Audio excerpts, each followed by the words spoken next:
Hello,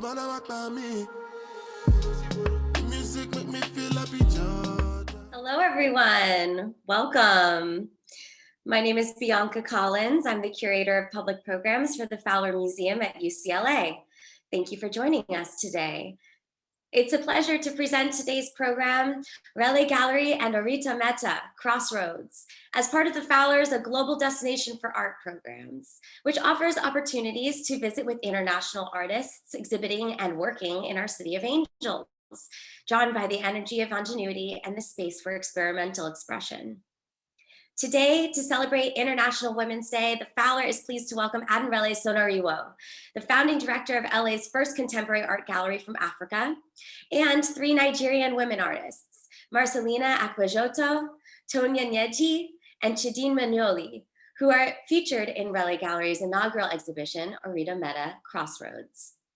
Fowler's director Marla C. Berns will join in Sonariwo in conversation about her goals for her gallery and other venues showing contemporary African art in Los Angeles.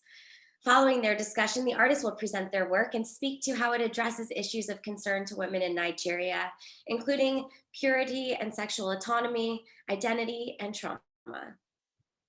Adenrele Sonariwo is an award-winning gallerist, curator, and founder of Rele Gallery and Rele Art Foundation. She has curated and overseen high-profile art exhibitions in Lagos, Los Angeles, New York, and Venice, Italy, challenging the boundaries of art and engaging in provocative subjects and techniques. Sonariwo curated the first ever Nigerian Pavilion at the 2017 Venice Biennale. Marla C. Berns is the Shirley and Ralph Shapiro Director of the Fowler Museum at UCLA and has been in this position since 2001. She received her PhD in art history at UCLA, specializing in African art. Her publishing and curatorial work is concentrated on women's arts in northeastern Nigeria and encompasses ceramic sculpture, decorated gourds, programs of body scarification, and issues of gender and identity. Before we get going, 2 quick technical bits of housekeeping. First, once the screen sharing begins, I encourage you to click View Options and then go to side-by-side mode, so the video feed doesn't cover any of the presentation. And if you have any questions during this program, please do submit them through the Q&A function found at the bottom of your Zoom screen. You can submit questions that you would like to be considered to be answered at the end of the program. All right, that's all from me. Over to you, Marla and Adenrele.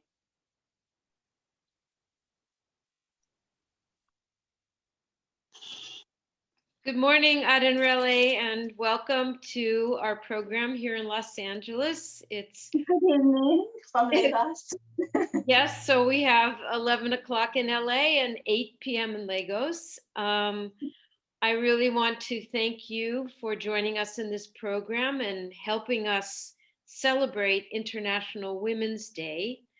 I can think of no better way to do so than by introducing your new gallery to our audiences. So next slide, please. There it is on Melrose Boulevard. I want to also recognize you as a woman entrepreneur bringing this first contemporary art gallery from Africa to Los Angeles, and for featuring in your debut exhibition the work of 3 emerging Nigerian women artists living and working in Lagos. This program considers issues of women's empowerment and gender equity as expressed in the very personal paintings of Marcellina Akpojotor, Tonia Nneji, and Chidinma Nnoli. So let's put our faces up on the screen so we can have a conversation. There we are. Good morning. It's really exciting for us to see this new gallery opening in LA. And I thought I would just begin by having you talk a little bit about Rele Gallery in Lagos and why you've decided to open a second space here in Los Angeles. What is it about our city that makes it so appealing as your second home? Well, thank you, Marla. I want to first say thank you to you and to Bianca and to the entire UCLA Fowler Museum team for just being very welcoming and warm and kind to us. You were sort of the very first people that welcomed us into Los Angeles. So we're grateful for that. Why LA? I think for me, I started the space in Lagos about 6 years ago. And what is at the foundation for me as a person is really trying to trigger a local and an international audience to appreciating, to following and engaging with art from Africa. And this is something that I'm particularly passionate about, just having moved back to Nigeria about 10 to 11 years ago and seeing the amazing stories. And when I say stories, I'm really talking about the artists and how I felt like the world needed to see more of that.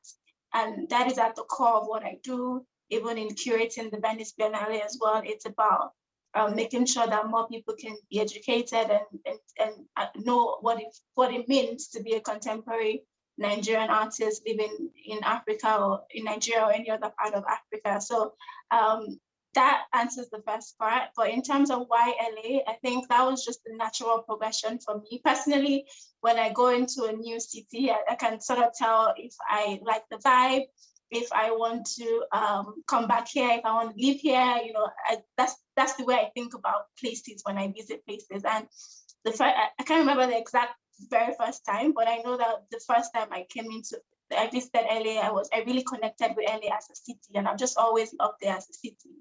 And having a gallery in LA has been on my mind, even when I opened the Lagos space. It's just a different sort of vibe from Lagos. Lagos is like New York. It's a bit more chaotic. It's busy. There's a lot of life in there. But I feel like when you come into LA, it's a lot calmer.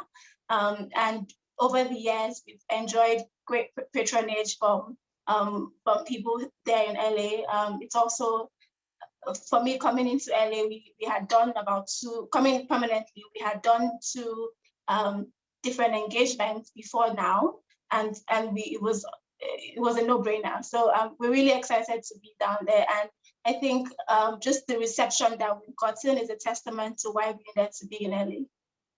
Great. Well, we're so happy that you made this decision. And I also thought it would be very interesting for our audiences to hear a little bit about how vibrant the contemporary art scene is in Lagos. I mean, people don't know very much about what's going on. So could you tell us a little bit about that? And also tell us about whether there are women like you who are playing a role in shaping and energizing the contemporary art scene in Lagos. There are a lot of women, and sometimes when people ask me what it means to be a woman working in this space, I just tell them that it's a lot of women. I don't feel alone. I feel like we are really driving and pushing the contemporary art space, promoting with different initiatives and ventures, whether it's an art fair or Biennale, and also the scene in Lagos. There's just so much amazing talent. There's just, whether it's not even just the visual arts, just in literature and film. There's just so much going on with young people. Just having that freedom to be able to express themselves, coming from multiple backgrounds, and being able to express that in a time like this, I think it's a blessing for them. It's beautiful to see. So it's a very, very vibrant art scene in Lagos. This is just a little bit of it. We're hoping that through the gallery, we can continue to present some of that to the LA audience. Great. I wanted to also ask you about your Young Contemporaries training program, which seems like a wonderful way to help launch new young artists, just I think is the case with all 3 artists who are speaking to us today. So tell us a little bit, please, about your program and your ideas for it. So we started in 2016 as it has evolved over time. It was an opportunity for us to identify young artists, to mentor them, to promote them as best as we can, to give them the resources they need to really navigate the art world. And it's evolved over time. So maybe in the very first year that we did it, we could only give one person a grant. But now it's grown so much that we now have a very rigorous boot camp as well. We have a residency program as part of it. And it's about a 3 to 6 month process of just really having the artists start creating, they design a new project, they create a new project, which they then present in January of every year. I mean, we're now able to give every single one of them grants, about 6 to 7 artists a year.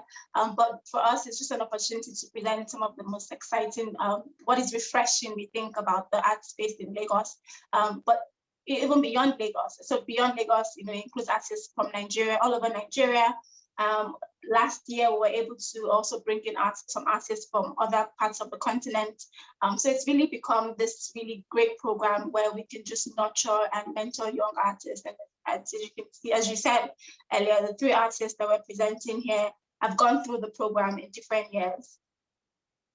I think it's wonderful. Congratulations on doing that. And I think just to provide a transition before the artists speak about their work, tell us just a little bit about your concept for this exhibition. I should also note that Adenrele is not just the gallery owner, but she's also the curator of this exhibition. And it's called Orita Meta. And perhaps you can just tell us why you've used that book, you know, that subject to organize these 3 artists together into one exhibition. Okay, Orita Meta means crossroads, and when you think about crossroads, it's like where three junctions meet. It is a book by a contemporary Nigerian artist called Kwejo Alatishe. She was one of the artists that showed at the Venice Biennale, and she's also showing at the Venice Architectural Biennale later this year. It's a book. It's gotten from a painting. It's a very large scale painting that I had encountered in the client's collection, and in looking at it, I was fascinated by it because it was a representation of women in a way that I had never really seen before. And so in seeing that, you know, I was curious about it. I asked her, you know, about the painting, and she's like, "Oh, it comes with a book." And I think I read the book in like just one sitting because I was just so intrigued by it. You know, it speaks to the resilient nature of women, of African women, some of the issues you have to go through in terms of finding yourself with marriage. It's a whole lot. It's very heavy. It's a very heavy book. And in presenting this first exhibition, I thought it was a great inspiration for me because people ask me why all women. I said, why not? You know, because for me, you know, these are stories that need to be told. That I was interested in presenting it to a much more international audience. So people locally in Nigeria probably have encountered their work, and you know, we also talk about how we don't have that many female artists, and I'm like, we do have the female artists, they just don't have the platform.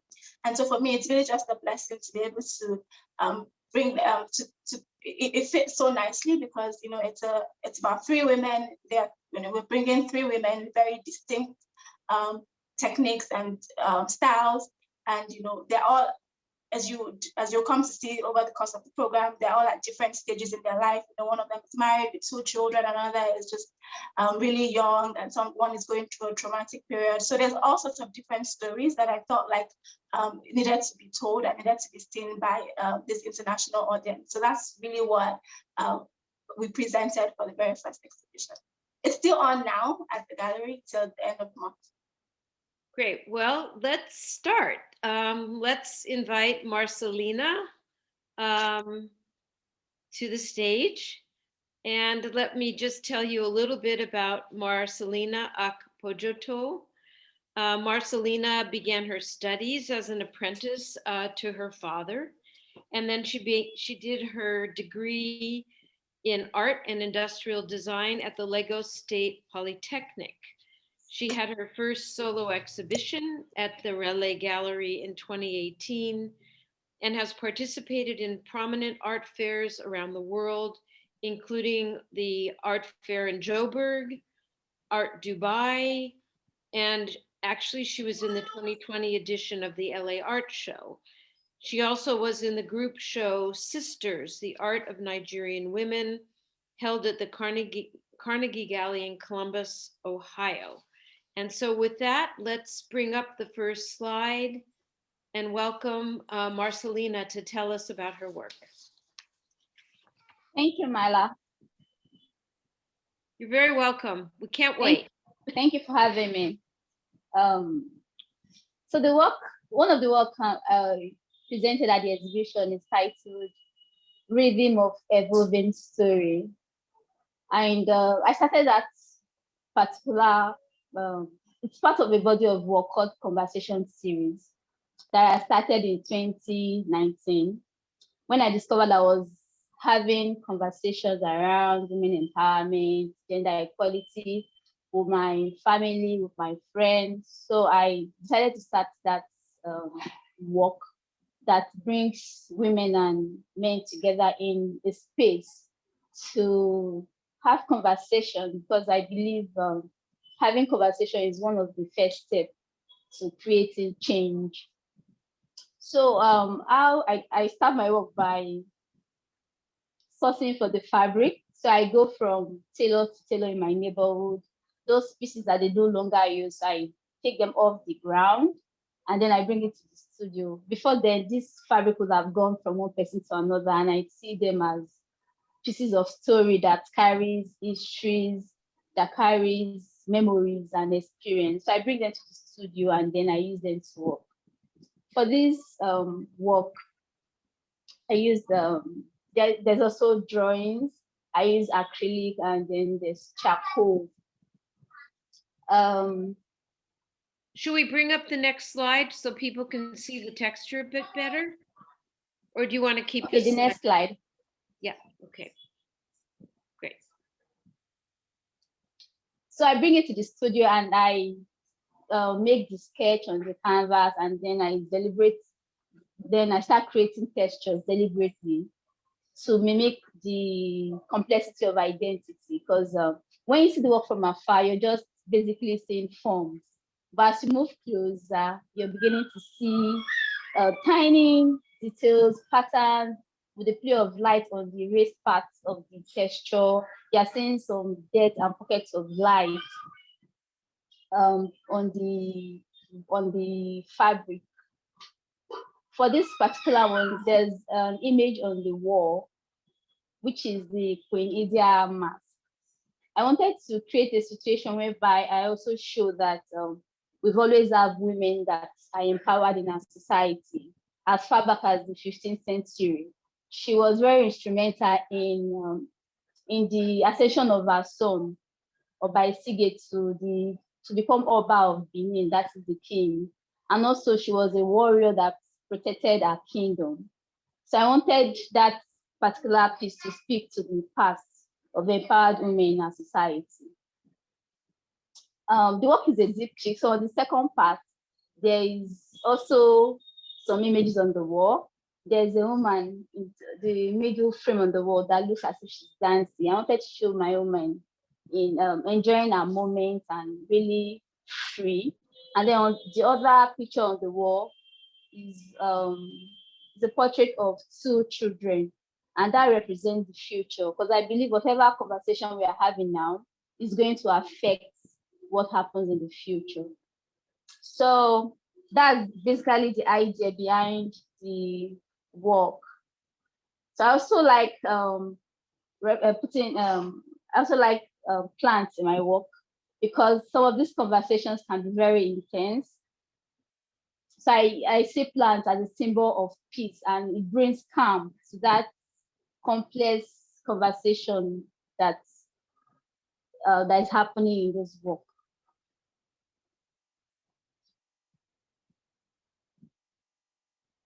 Thank you, Marcellina. I thought I might ask you a little bit more about your use of the Ankara cloth. I know you spoke about it in the beginning. Okay. Has this been something that you've been using as a medium in your work for a long time? Or when did it come to you to take on this kind of process of using these discarded strips of cloth as a medium to create your figures in your paintings? I started in 2013. Before that, I was making portraits using pastel, and at some point I got bored and I wanted to push myself further. And then there was this some pieces of old clothes from my mom that she wasn't using. So I asked her for it and she gave me. So I started to explore the use of fabric And it so happened that during that time, there was an opportunity to put in for a competition that was titled Off the Beam Project. So I went about even picking more of this fabric with other waste material, and I used it. Then since then, I kept on exploring it because of how relatable it was in my own society. Some of these fabric are cut from clothes that are meant for ashwebi, which is family clothes that is used to mark all kinds of occasion, from celebrating marriages to birthday parties to even burial ceremony. So I was very interested in that fabric as an identifier that a lot of people could relate to it. Great. Well, I'm going to tell you in a minute a little bit about why this meant so much to me when I went into the gallery and saw your work. But I just wondered, Adenrele, do you have another question for Marcellina? No, I wasn't, but I was just going to comment on the background noise. You can hear her baby. She's a mother of two, and just to speak to how much, just the amazingness of women having two children, but still be able to create amazing work. I just wanted to comment on that because I could hear them in the background as she was speaking. Okay, Marcellina, we have a question from the audience and I'm going to introduce. Okay. Can you talk about whether you've been influenced at all by the work of either Yinka Shonibare or, of course, Njideka Akunyili Crosby, who's here in Los Angeles? Did they have any impact on your work? Thank you. Okay. When I started working, I wasn't exposed to the works of Yinka Shonibare or Njideka Akunyili Crosby. Instead, I saw Kweju Alatiche's work and Bisono Brakweya's work, and I was smitten. I wanted to at least be able to have an internship with them. So fortunately, I was able to intern with Bisono Brakweya. Before then, I continued with my fabric. But as I continued, I also started seeing other people that were also exploring the use of African fabric, like Yinka Shonibare in his works. Great. Okay, I think we're going to thank you, Marcellina, so much for sharing this. Thank you. Work, and we're going to move on to the next slide. And I couldn't help myself but to remind some of you who may have seen this exhibition that the Fowler did this major show, African Print Fashion Now, a story of taste, globalization, and style in 2017. And it was a comprehensive look at the history of this distinctive pattern cloth. Can you move to the next slide, Jean? And this cloth was initially developed actually by European manufacturers for trade into West and Central Africa starting in the late 19th century. And since then, it has become an extremely popular expression of both African identity and cultural heritage. And it is still actively used to produce clothing worn across the region in a multitude of local styles. Next slide, please. And our exhibition, which looked at the way that dress takes different forms and styles in Senegal, Nigeria, Ghana, Cote d'Ivoire, etc. We also felt it was a moment to introduce some of the talented designers who've been creating stunning fashions that have appeared on the international runway. And some of them are featured here.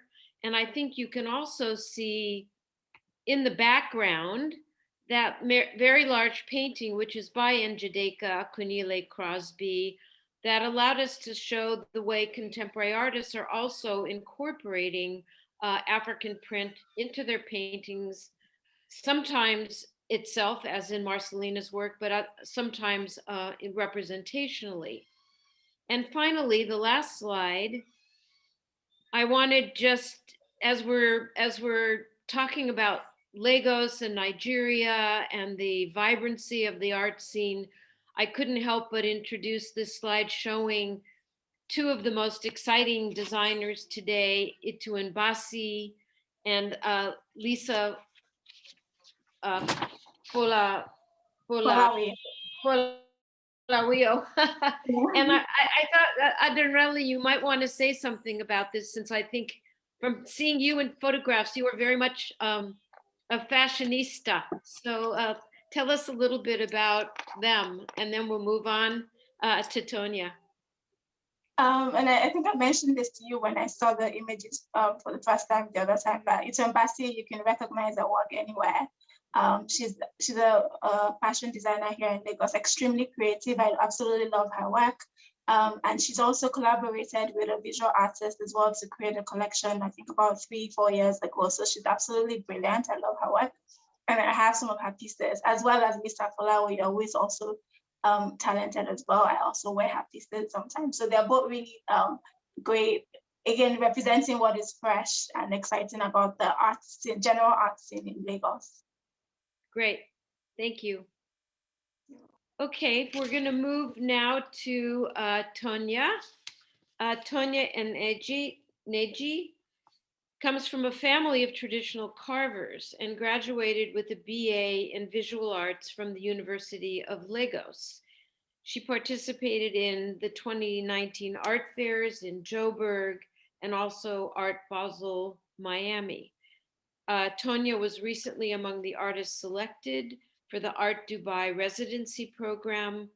Her work was profiled by Nigerian author Chimamanda Adichie in 2020, and her recent solo exhibition at the Rele Gallery in Lagos was just reviewed in the March issue of Artforum, which is very exciting. So let's put the next slide on. And as a segue from showing a little bit about our exhibition, Tonia, you clearly use African print cloth prominently in your work. So perhaps you can begin by sharing why you choose to drape your figures in these textiles. Thank you so much, Marla. Like I always say, I'm from the eastern part of Nigeria, and having to experience women in the eastern part of the country, like my mom, sell their wrappers and sell their clothing when their children are having issues, financial issues, health issues, made me delve into painting my figures in draped Ankara fabrics or Hollandese fabrics. They are like a major part of an Igbo woman's identity and pride. These fabrics are quite expensive. They're a bit pricier than the average Ankara fabrics, and you don't see them wear them all the time. They wear them only on special occasions. So hence the reason why I decided to depict them and to tell a story through them. Can we have the next slide, please? I was really taken by the contrast in your work between these brightly colored fabrics and the very detailed way in which you depict them in their designs. And then the women who inhabit them, who are nearly featureless, where their faces are nearly featureless and their skin is this very distinctive blue-black color. To what are they bearing witness? What are you saying through these figures that inhabit your paintings, these women? For the women, I mostly talk about my story and that of other women I know or I have met in the course of searching for a cure or looking for a way or seeking for help to get better. And most times Sorry, Tonia, do you want to talk about what you're getting better for, the health issue? Because you didn't mention that. Yeah.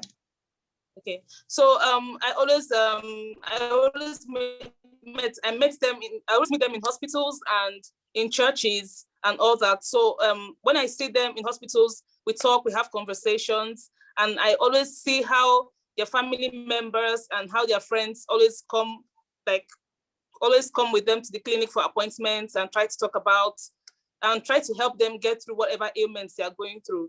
So, and also for my own part, where I have to go through PCOS, and have to go through the symptoms almost every day of my life, has also been a major reason why I paint my women in certain positions.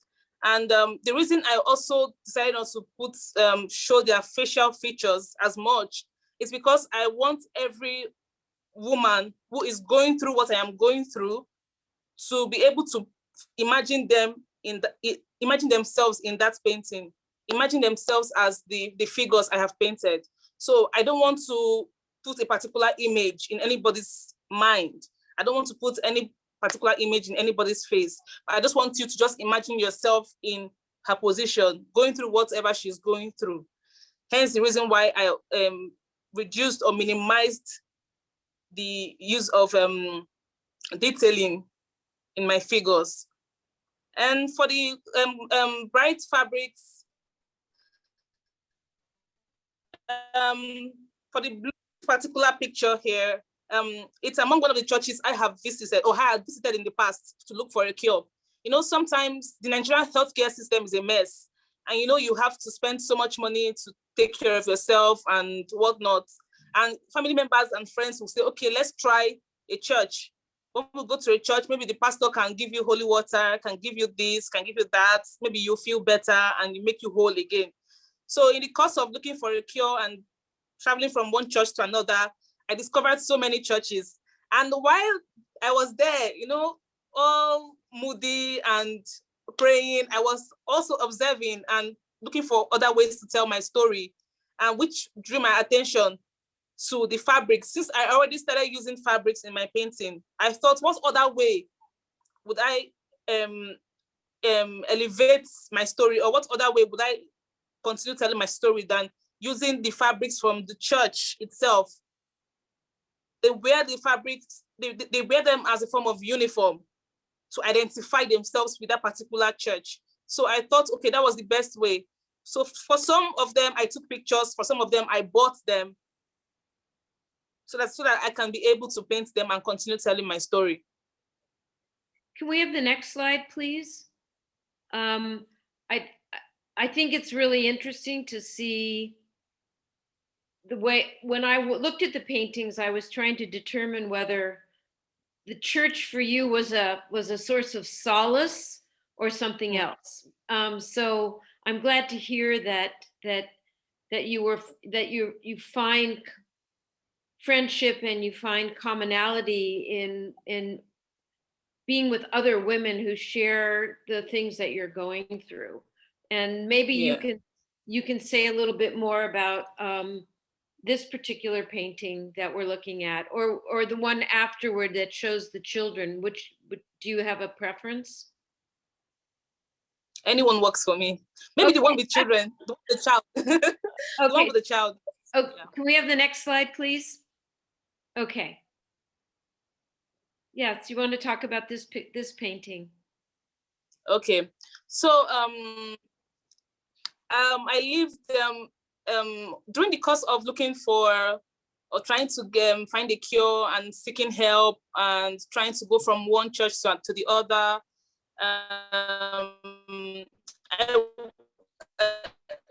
My late took me to somewhere close to my house, and in that church, I saw old women, I saw kids. I think they were having their evening service. So I saw other people seated there waiting, and that was where while waiting for my own turn to be attended to, that was when I noticed this family, the grandma, the girl, the little child, and the mother of the child. So we started conversing. I started trying to have fun with the girl, And I asked them for a picture and obliged, and I took the picture and I painted it. You know, it's interesting to me that the way that the figures are rendered, as you say, anyone could step into them. They could represent many different people, but there's a kind of feeling of melancholy in the paintings. Yes. They feel sad. Can you say a little bit more about that? Yes, you know, for someone to understand the impacts of what PCOS has done, and not just PCOS, I suffered several ailments. Even in the past 1 year, I had gone through like 4 different ailments at once. So imagine having to suffer from PCOS and its wild symptoms, then having to find out you had fibroids, you had pneumonia, and you had peptic ulcer, 4 in 1. So, you know, it's a sad story. It's a really sad story, having to live your life every day, taking from one drug to another, trying to get comfortable, trying to feel better. Hence the reason why I still use that blue. Blue is my favorite color, and I decided to make it dark to give you that feeling and to position them in a way that will make you understand the story. But at the same time, while feeling sad for the story, or while feeling sad when listening to the story, you should also have a look at the fabrics that gives a glimmer of hope. Yes. Yes. So that's hence that's why I used it. So do you believe in the power of art to heal? Does being an artist and a painter help you heal in your soul? If not, yes, it does. Not in your body, then in your soul, or no, it does a whole lot. It does a whole lot. No matter how painful my monthly whatever is, no matter how terrible my symptoms are, I always paint. Wonderful. And you know, in that moment, I forget everything about the pain, and I just put everything into my painting. So Great. That's it. Okay. Thank you. Thank you so much, and thank you for sharing so much of your personal story with us. Thank you so much for having me. You're so welcome. So now we're going to move to Chidinma, who received her BA at the University of Benin and has participated in exhibitions all over Nigeria. And her debut solo exhibition, To Wander Untamed, has it opened yet, Adenrele? But it's supposed to open this month in Lagos? Yes, on Sunday. It opens on Sunday. We're very excited about that. Great. Well, we'll be thinking of you. We'll be drinking wine and cheese and eating cheese with you. Okay. The next slide, please. Thank you so much, Chidinma, for being part of this conversation. And hi, thank you for having me. You're so welcome. So I find your work so intriguing. I look at these 2 portraits of what seem to be the same woman, directly meeting our gaze so strongly. Can you speak to what's happening in this painting and perhaps the tension between the standing figure and the reclining nude? Okay, let me talk about the inspiration behind the painting. So the inspiration behind the painting was the whole series, because it's a series of 4 paintings. So the whole series was inspired by blackmail, you know. Somebody was trying to blackmail me, and I decided to paint about it. Initially, I didn't decide, the initial idea wasn't to paint about it. It was just to forget about that experience.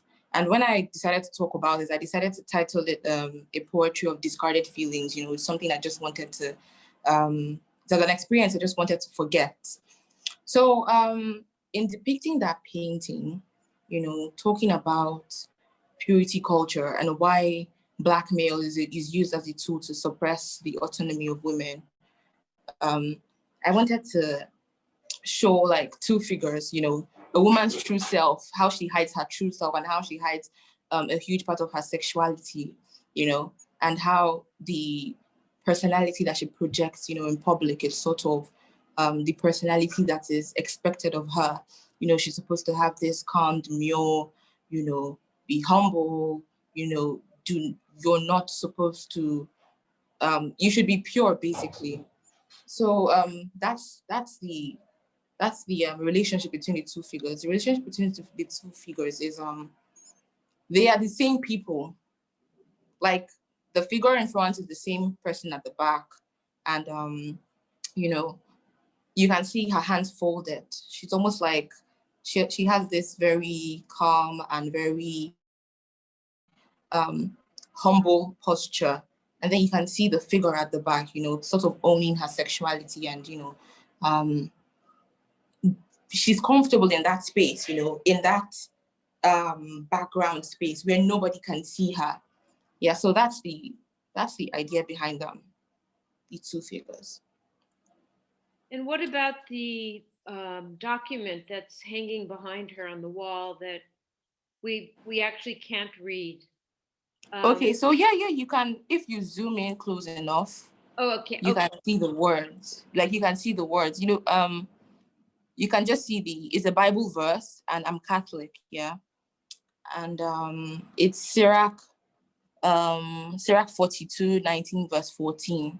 So, like I said earlier, the whole story was inspired by blackmail. And while I was experiencing what I was experiencing, why I was feeling everything I was feeling during that experience of blackmail, we sort of had this family prayer. I'm Catholic. We have this family prayer. I grew up in a very strict Catholic home. We had this family prayer, and then my dad read this verse about how a headstrong daughter, is going to bring shame and disgrace to the family. And I consider myself somewhat liberated. I've tried to rid myself of certain Catholic conditioning, but I still felt like a sense of guilt, when he read that. The day before, somebody was threatening to blackmail me, and now I just felt like that verse was speaking to me. I was the headstrong daughter that was always very vocal about her experiences, her ideas on feminism, her ideas on equality, and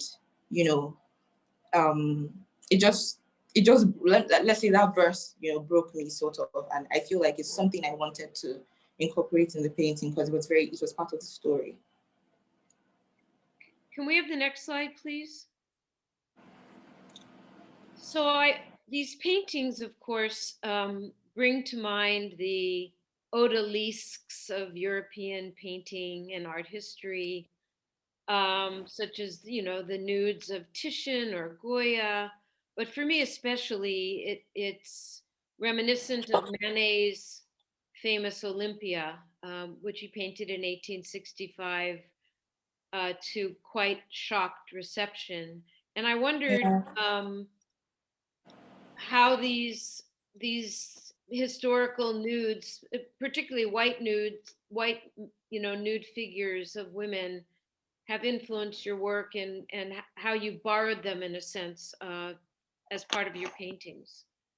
Okay, the idea to paint historical nude figures was deliberate, as opposed to posing myself or posing a new model, for the work. It was quite deliberate. And when you look at how historically historical nude figures were, it was almost like they were created for the male gaze, and it was something that was, it was just something that was painted for men. So painting these figures, it was almost like I was trying to, within the work, I'm talking about purity culture and women owning their own sexuality and how they are shamed for their sexuality. So in the work, I was trying to, it was kind of regaining that power, taking back that power. Most of these figures, you can see that they are somewhat, even within that environment where they are hidden, they aren't showing their faces, they are bending a certain type of way. You don't have that direct gaze. And that's why, slide. Can you slide to the first slide? Can you go back to the first slide? Yeah, so the painting behind is the Olympia, the painting of Olympia. And why that's quite interesting is because you can see that in the painting of the Olympia, there was quite an outrage about it because there was this direct stare, as opposed to the other paintings, the other nudes, that had been painted before. There's this direct stare. It's almost like the woman is very bold in her sexuality and, very brazen and very, it's something that wasn't, it wasn't something that they saw every time. And yeah.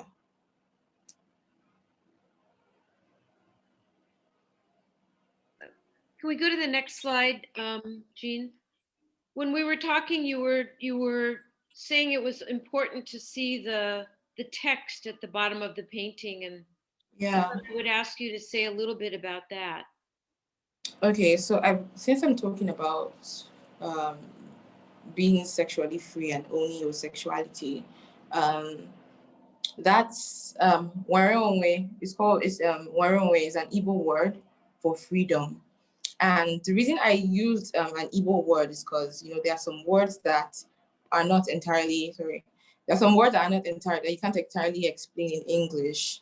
Waronwe means like to own yourself, to own yourself, and using just freedom wouldn't have explained what I was trying to say in its entirety. So Waronwe was something that explained what I was trying to depict with the works. And I like that I like for the text to be quite hidden in the works because I'm just very I like to see how people get engrossed with the paintings, that they look at every single corner to get every single thing that I'm saying. So most of these texts are like quite hidden in strategic places of the work. And it's very interesting to see when people ask me, oh, what does this mean? I'm like, oh, you saw this. I'm glad you saw it. Yeah. Thank you. I'm going to take one question from the audience, and it's a question about asking how your painting's been received by young people, Chidinma, when it's shown in Nigeria. And it's actually a question, I think, judging by the name, from someone from Nigeria. It says, I find many of us still toe the line of being demure and being bold despite evolving societal values. And I wonder if you want to take on that question. Yeah, I haven't exhibited this type of painting in Lagos. Most of the paintings I've exhibited in Lagos are paintings about my personal experiences with like religion, my family, just basically growing up within like a religious family and how that was a stifling environment. So I haven't had a reaction from the Lagos audience to this work because I haven't exhibited this type of work talking about sexuality and, owning your sexuality. I haven't had an exhibition like that in Lagos. Adenrele, do you have a last question for Chidinma or anyone else before we open to audience questions? No, we can open to audience questions. That's fine. Okay. All right. Well, I think maybe we should bring all the artists up onto the screen. Thank you. There's an audience question that I think is an interesting one for all of you to answer if you'd like. And it's a question that asks, how have the women in your lives empowered your work or empowered your careers or encouraged you to take these different routes of being an artist, or in Adenrele's case, being a gallerist? So have you experienced direct encouragement from your mothers, your grandmothers, anybody else in your world? Okay, Who is speaking first? Okay, let me answer that first. Okay, so there are a couple of paintings in my upcoming exhibition that speaks to how I'm on a journey towards finding my own self. And within these works, I talk about how women have been like a source of empowerment to me, and how I find like solitude in women that have been on the same journey towards finding and rediscovering themselves and their identity. You know, the work is about like a coming of age story. You know, you're finding empowerment, you're finding liberation, you're breaking away from your conditioning. So I've met a couple of women who are on the same journey that I am still on, you know, and they've been a source of solitude and empowerment for me. And yeah, that's been great. Yeah. Tonia? I've had so many women in my life that has been encouraging me. My mom, first off, you know, for being there through all my tantrums and all my mood swings, and also Adenrele for also being able to cope with my mood swing and my laziness sometimes. And I also have my friends, and I have the gallery assistant, Kehinde. I don't know if she's listening. So those are the people that have really encouraged me. Sometimes it's not easy to go through to be able to go through 4 ailments at once. Sometimes I really just want to quit and say, okay, I'm done. But you know, encouraging words from them is what keeps me going and what makes me continue painting and continue telling my story. So yes, I've had lots and lots of women encourage me, and they've been my support. And of course, there's Adenrele, you know, who's been I already mentioned her. a wonderful source of support. Yeah. But Marcellina, how about you? Yes, I've had a lot of women support and inspire and influence my work. First off is my great grandmother, whose desire for education pushed me and also inspired me to further my education in 2016 at a very difficult time, because I just had my baby, and her story helped me push through and finish up my schooling. Because during that time, she wanted to sort of go to school, but that opportunity wasn't available to her. And my mom would share the story of how she would always say if she's to have the opportunity to come back to this world again, one of the first things she's going to ask for will be a book and a pen.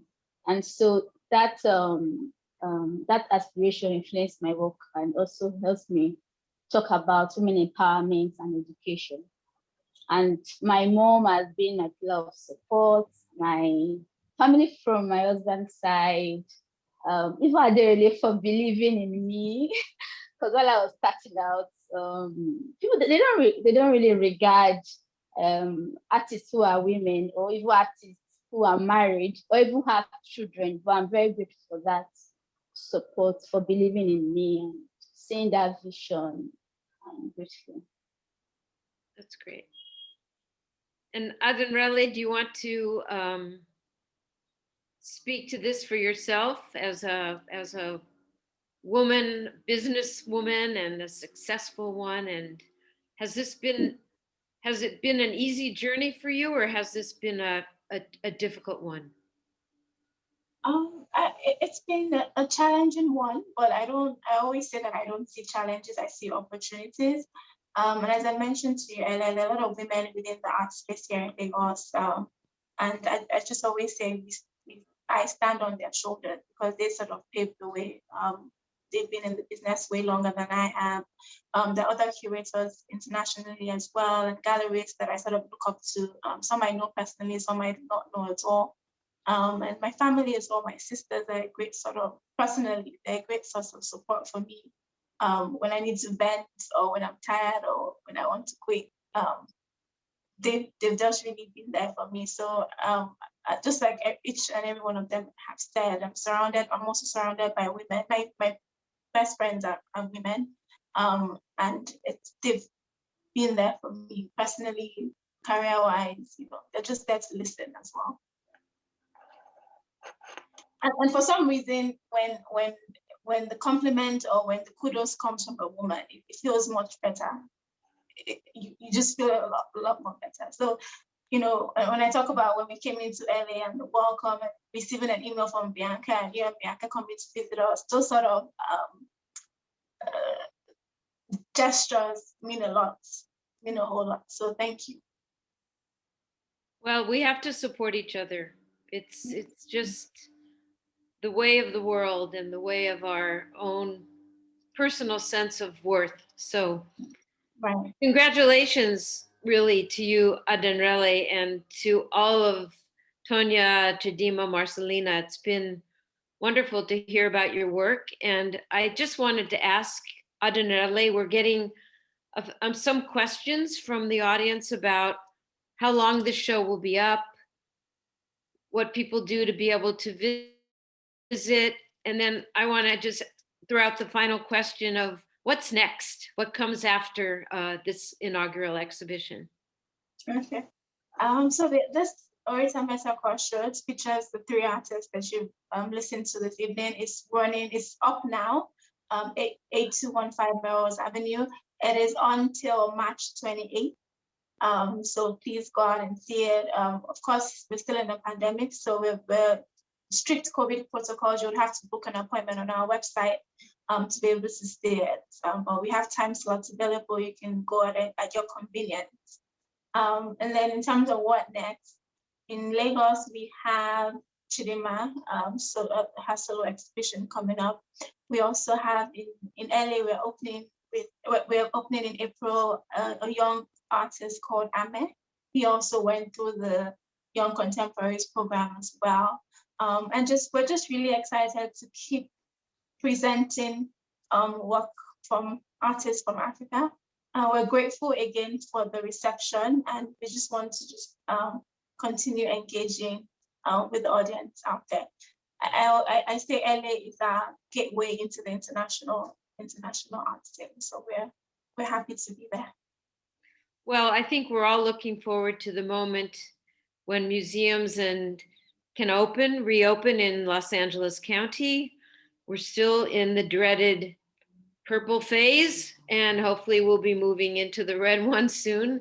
And I hope when the Fowler Museum opens that we can invite you, Adenrele, when you're in LA, and all of your artists who come and can be here in person to join with us. And I look forward to future partnerships and collaborations. And thank you all so much for being on this program with us. And thank you, Bianca, for getting all of us together wherever we are on this one Zoom call. Thank you, Bianca. Thank you. Thank you, Bianca. Thank you all so much for joining us today and for letting us welcome you to LA on such an auspicious day, and for being so open with us really about your work, and that it holds such empowered, bold messages, and for sharing those with us today. And of course, Marla, thank you for guiding us through the conversation so well. And to everyone who joined us, the program has been recorded. It will be available on our Instagram and on our website for you to revisit and share. And we hope that you'll join us for our next program. You can see details on the closing slide. Everyone have a great day. See you next time. Thank you. Thank you. Bye. Bye. Thank you. Bye.